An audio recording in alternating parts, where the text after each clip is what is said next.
आज मैं आपको एक कहानी सुनाना चाहता हूँ।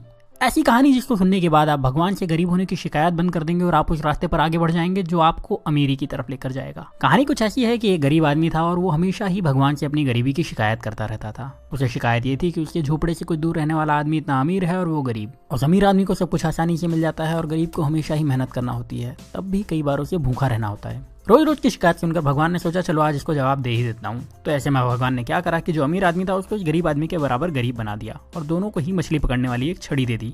दोनों को एक बराबर का झोपड़ा दे दिया और दोनों के हालात बिल्कुल एक जैसे कर दिए। क्योंकि दोनों ही बराबर के गरीब थे और दोनों के पास मछली पकड़ने वाली छड़ थी, तो दोनों ही मछली पकड़ने लगे। पहले दिन दोनों ने ही 10 मछलियां पकड़ी। मछली पकड़ने के बाद जो आदमी पहले से गरीब था उसने पूरी 10 मछलियों को बेच दिया और बदले में उसे 2000 रुपये मिले। अब इस आदमी ने अपने लिए और अपने परिवार के लिए अच्छा खाना खरीदा, थोड़ी मिठाई खरीदी और उस आदमी ने अपने पूरे परिवार के साथ मिलकर वो रात बहुत अच्छी तरीके से पार्टी करते हुए बनाई। लेकिन जो आदमी अमीर से गरीब हुआ था उसने सिर्फ 9 मछलियां बेची। उसने एक मछली को अपने परिवार के साथ मिलकर खा लिया और बाकी की 9 मछलियों को बेचकर 1800 रुपये कमा लिए। हालांकि ऐसा करने पर उसके परिवार को भूखा रहना पड़ा, लेकिन फिर भी उसने यही किया। अगले दिन उसने 1000 रुपये खर्च करके एक मछली पकड़ने वाली छड़ खरीदी और 500 रुपये एक इंसान को देकर अपने साथ काम करने के लिए रख लिया और 300 रुपये बचाकर रख लिए ताकि कभी जरूरत पड़े तो काम आ सके। अब अगले दिन जो इंसान पहले से गरीब था, जिसने अपनी मछली के सारे पैसे पहले ही खर्च कर दिए थे, उसे फिर से 10 मछलियां मिली। इस बार भी वही हुआ। शिकायत करने वाले शख्स ने अपनी सारी मछलियों को बेच दिया और उस पूरे पैसे को अलग अलग जगहों पर खर्च कर दिया। लेकिन जिस इंसान को भगवान ने गरीब बना दिया था उस इंसान को अब 20 मछलियां मिली। इस बार उसने 18 मछलियों को बेचा और 2 मछलियों को अपने परिवार के साथ खाकर सो गया। इस बार उसके परिवार को थोड़ा खाना ज्यादा मिला, लेकिन उनका पेट ठीक से भरा नहीं था। फिर भी किसी ने शिकायत नहीं की। अगले दिन फिर वही हुआ और जिस इंसान को भगवान ने गरीब बनाया था उसने 18 मछलियों को बेचे हुए 3600 रुपए से 2000 रुपए निकाल करके 2 छड़ और खरीदी और उसके साथ ही 3 लोगों को अपने साथ काम करने के लिए रख लिया, हर एक को 500 रुपए देकर के। उसके पास 100 रुपए अभी भी बचे थे, तो उसने वो पैसे बचत में लगा दिए। उस दिन भी शिकायत करने वाले को सिर्फ 10 मछलियां मिली, उसे 2000 रुपए मिले और उसने उन सारे पैसे को फिर से किसी न किसी जगह पर बहाने बना करके खर्च कर दिए और उसके पास जरा भी पैसे उसने नहीं बचाए। लेकिन दूसरे शख्स को शाम होते होते 40 मछलियां मिल चुकी थी।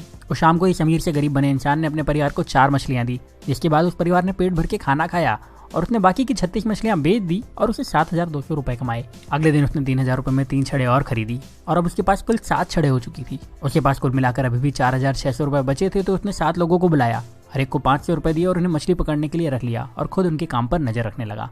इतना पैसा खर्च करने के बाद भी उस इंसान के पास 1100 रुपए बच गए थे। जब शाम हुई तो इस इंसान के पास 70 मछलियां थी। उसके पास पहले से ही 1100 रुपए थे। उसने दिन भर कोई काम नहीं करा था, तो वो ज्यादा थका हुआ भी नहीं था। उसके पास 7 छड़े थी जो कि इसकी ही थी, उसकी एसेट थी। उसके पास काम करने वाले लोगों की एक टीम थी जो उसके लिए काम करती थी।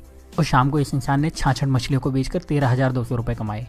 उसके पास पहले के बचे हुए 1100 रुपए तो थे ही, मतलब अब उसके पास अच्छी खासी पूंजी भी थी और अब उसने परिवार को मछलियों के साथ अच्छा खाना भी खिलाया। अगले दिन उसने फिर से कुछ छड़े खरीदी, इस बार ज्यादा लोगों को काम पर रखा और पहले से ज्यादा पैसे कमाए। रात को परिवार के साथ मछलियां खाई और थोड़ा अच्छा खाना भी खाया। वो आदमी यही काम हर रोज करता रहा और थोड़े दिन में पहले से ज्यादा अमीर हो चुका था। उसने अपने पुराने घर को फिर से खरीद लिया और अब उसके लिए मछली खाना मजबूरी नहीं शौक था। साथ ही अब उसे काम करने की जरूरत नहीं थी, क्योंकि उसने अपने काम की देखभाल के लिए कई मैनेजर्स, अकाउंटेंट और दूसरे लोगों को रख लिया था और वो अपने पैसे दूसरी जगह इन्वेस्ट भी कर सकता था। लेकिन जो शिकायत करने वाला इंसान था वो अभी भगवान से यही शिकायत कर रहा था कि भगवान आपने मुझे गरीब क्यों बनाया और उस अमीर इंसान को इतना आराम क्यों दिया। अब आप समझदार हैं, आप ये समझ चुके होंगे कि भगवान किसी का फेवर नहीं करते। वो सभी को एक जैसे ही देखते हैं, सभी को एक जैसे मौके देते हैं, सभी को एक जैसे संसाधन देते हैं, सभी को सफल और धनवान होने का अधिकार देते हैं। पर आपको ये भी समझना होगा कि दुनिया में कुछ भी फ्री नहीं मिलता। इस कहानी में भी आपने देखा कि उस इंसान ने गरीबी से वापस अमीर होने के लिए पहले कुछ समय तक आधा पेट खाना खाया, उसके बाद भरपेट खाना खाया, फिर भी बचत के साथ पैसे खर्च करे और अपने पैसे को सही तरह से इन्वेस्ट भी करता रहा। जबकि गरीब इंसान सिर्फ मजे में लगा रहा और शिकायत करता रहा और हमेशा गरीब बना रहा।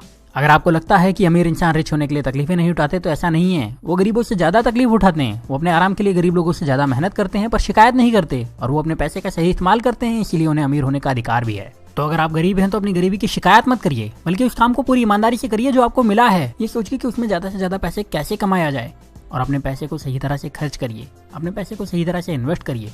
और जब आप ऐसा करेंगे तो आपको अमीर होने से कोई नहीं रोक पाएगा, कोई भी नहीं। अब यहाँ मैं आपसे एक सवाल करने वाला हूँ और कमेंट में उसका जवाब जरूर दीजिएगा। क्या आपको लगता है कि भगवान या किस्मत सच में आपकी गरीबी के जिम्मेदार हैं? और अगर अभी तक आप यही समझते थे तो आपने अपनी सोच बदली या नहीं? अपना जवाब मुझे कमेंट में जरूर बताइएगा। अगर आपने अपनी सोच बदल ली है और आपको लगता है कि ये वीडियो ज़्यादा से ज़्यादा लोगों के पास जाना चाहिए, तो इस वीडियो को दूसरों को शेयर करिए। इतना ज़्यादा शेयर करिए कि लोग अपनी जिम्मेदारी खुद लेना शुरू कर दें और फिर कोई भी रुकावट उन लोगों को अमीर होने से ना रोक पाए।